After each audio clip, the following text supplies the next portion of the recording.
Alrighty, we just watched. Eric didn't pre-watch it this time. Yeah, we were a couple days late on it, but Harley Quinn, the new one, season 5, episode 8, 7. And I'm gonna say this at the beginning: I was right. Yeah, you were. I'll give it to you. I'm glad we didn't bet on it. Right? But yeah, this episode, Frankette. Yes. So Frank. Yeah, no, dude, you did call it, and I know my comic book villains. well, yeah, it was a gimme. pretty much. But yeah. I like that they had the red herring of Brainiac, and he is kind of a bitch. Yeah, and it is a different take on him. No, I like this better. Which is the different, which fits this Yes. series and the format of it. Because, you look at Bane and Clayface, and oh my God, they're just ridiculous. Yes. But I truth be told, I would like to have seen a nod to the 80s version of Brainiac somewhere. But beyond the skull ship. Yeah. Just that chromed out, alien-looking motherfucker. But, But, so, anyway, I couldn't stop laughing. The first part with Frank's funeral. Yes. Was just wild. Oh my God. And and he knows his video message. And he knows oh my God. He knows Harley and Poison Ivy so well that he planned spoilers, fuck it. Yeah. He planned for him and Ivy to have a child in a weird way. Not in a sexual way. Really unconventional way. Yes, unconventional. That was the word I was looking for, because I didn't want to say weird like, what was she, fucking a plant? Or, no, but... it was great. It was classic Frank. Because he had it buried with him, because he died last week, remember? And so we're at this funeral, you're going to bury him, and he has a plan to reproduce, and it works. I have a stupid question, because I used to be, I know how vaccines work, and I know how plants work, and animals grow, and et cetera, blah. So if the plant dies, because he's a plant, Frank's a plant. Well, he's a hybrid, though. He does have human DNA mixed with the plant. Wouldn't you just bury him and let him grow on his own and he'd grow back? I don't know if, because some plants don't do that. When they die, they're dead, and you can't revive them. Like, I know, it's not like an annual. You got to put a wandering Jew inside because it gets too cold. All right. I'll that's a gimme, but he's not a tulip, and again, human DNA mixed into the picture might be a factor. So is this on a genetic level, since he is combined with Ivy's DNA to create him? In a way, though, he did continue himself along. He did grow back as a girl. They did the fucking. They made a chick. They turned her into a chick and made it gay. Oh. Wow. No, but I mean. Plants do have male and female. I know. So... The yoni and the... Yeah, I get all that. Yeah, so... because, when you grow weed, you don't want any males in the mix. See, again... That's where you get the seeds from. You don't want the males pollinating the females, because then they produce all the seeds, and you don't want that. Again, more knowledge about drugs that I didn't know about. And plants. Okay. And Well, no, I do know that... Yeah, but... Anyway. That's basically from... Nazis playing with tulips and shit. As soon as you can start to identify your plant as one or the other, you pull the males as soon as you can. Anyway. But no, so this other plant sprouted from Frank's remains, and she's a child, she's an infant, she's a newborn. And she completely abandons it, gives it to fucking Bane to watch. Yeah. She can't handle it because, Frank's gone and this crying baby plant is... she wants to go kill Brainiac. That's what... She vows that she's going to find out who killed Frank and rip off his gonads and shove him down their throat. Everybody knows. Even the shark kid, which is fucking annoying. I don't like the shark kid. No, the shark kid's getting old.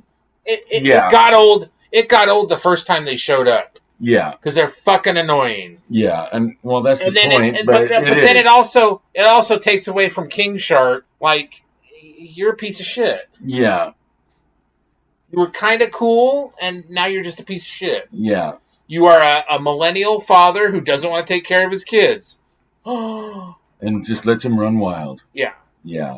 I got to run wild, but I knew the fucking rules. Get the fuck home. Don't do this. Don't do that.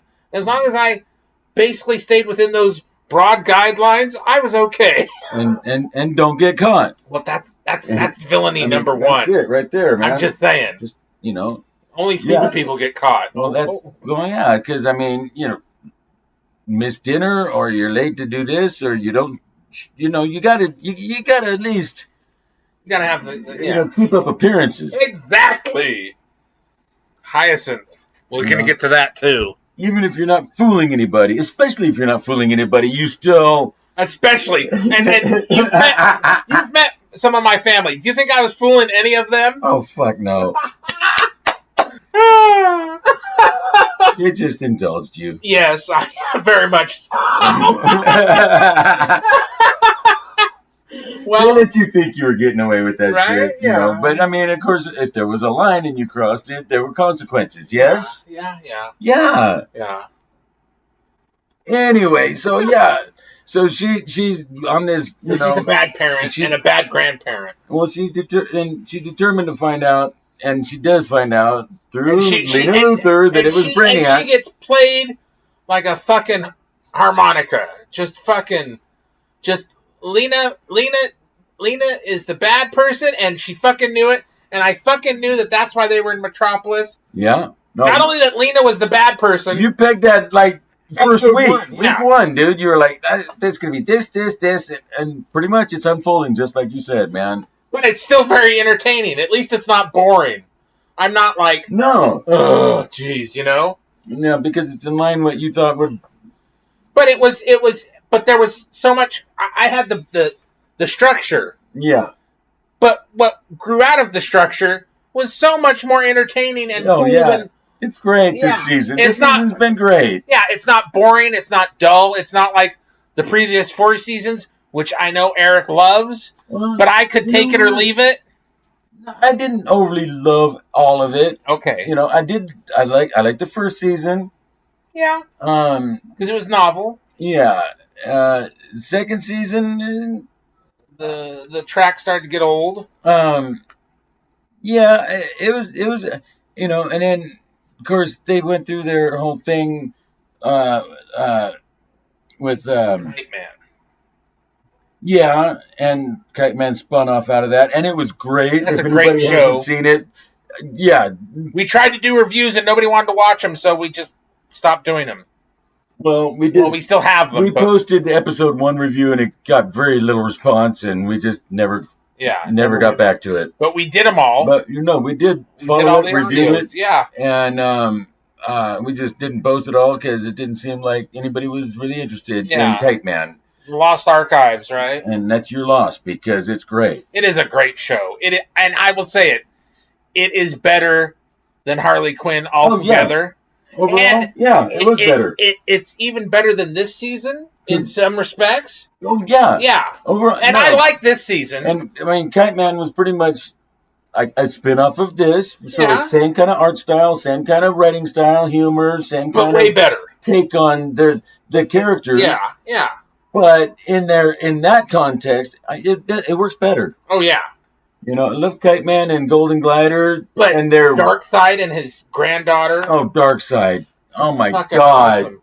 All of it was just fantastic. Oh, my God. You know, and of course, Bane's in it. And Bane just never gets old, man. I can't stand it. It cracks me up. Every time he's such an idiot. He's just so... the Dutch. No. Oh, my God. He's great. Anyway, we gotta keep moving here because it's gonna be a 20-minute fucking episode. Yeah, we're getting off track, but yeah. So, I mean, spoilers, man. You were right. Yeah, it's been Lena all along. All along, using Brainiac like a fucking meat puppet, and not like Agatha all along. This is really good. Yeah. Sorry. And I love that. You know, when they finally get to Brainiac, he's just like depressed and he's eating computer chips. Well, that's the thing. That was why he killed Frank. But he didn't kill Frank. No, but that was what he was lamented to about believe. I guess. Well, he was watching the play. Maybe he was manipulated into it or whatever. But he was watching the play and he goes, "You don't know how it feels." No. Yeah. Because he had just come to the realization that his monkey was dead. Yeah. for hundreds of years, and he didn't even know it. He didn't realize. Yeah. And so he's like, "Does that make me crazy?" You know, and when they were reenacting that in the play, Frank was playing the monkey, who was dying. Yes. And Clayface was Brainiac, who didn't realize he was dying, or whatever. And then they had this big moment where it came to him, and it flipped the switch in Brainiac's head. He's like, "Oh," and he's like, "Oh, you have no idea how this feels to have to lose what I've lost." Which was and so he took Frank from Ivy, so she would know how it feels. But that's what you're led to believe. But it wasn't. It was Lena all along. Yes, and she's all plugged into the wires and the whole bit and all. Well, yeah, of course that's what she wanted, because that's what I didn't think they'd actually. I didn't think she'd actually interface with the system. But that's cool. Yeah, she went that hardcore. She's more ballsy than her brother. Yeah. Yeah. Yeah, maybe that's why she doesn't have any cleavage on those open bodices of hers. Let's talk about that, because you mentioned that twice in this episode. Well, and you've mentioned it, and I've mentioned it before. No, it's weird looking. It is. It's off-putting. Yes, because she supposedly has this. It draws your attention to it, and because she always wears these form-fitting outfits, and she's got a set of knockers on her. Right, and it's got this like open, from the neck to the belly button, whatever. Like, and there's no cleavage in there. There's no cleavage. It's just flat. Yeah. Oh, but she's got boobs. Yeah. But there ain't no cleavage in where the skin shows. Yeah. It just makes no sense. No under boob or no. I don't know. Make cleavage no sense. Point, but no cleavage point. Yeah. It just looks weird. It's offsetting. It is. It's off-putting. It's weird, and it's just doesn't make sense. And they keep putting her in those things. Yeah.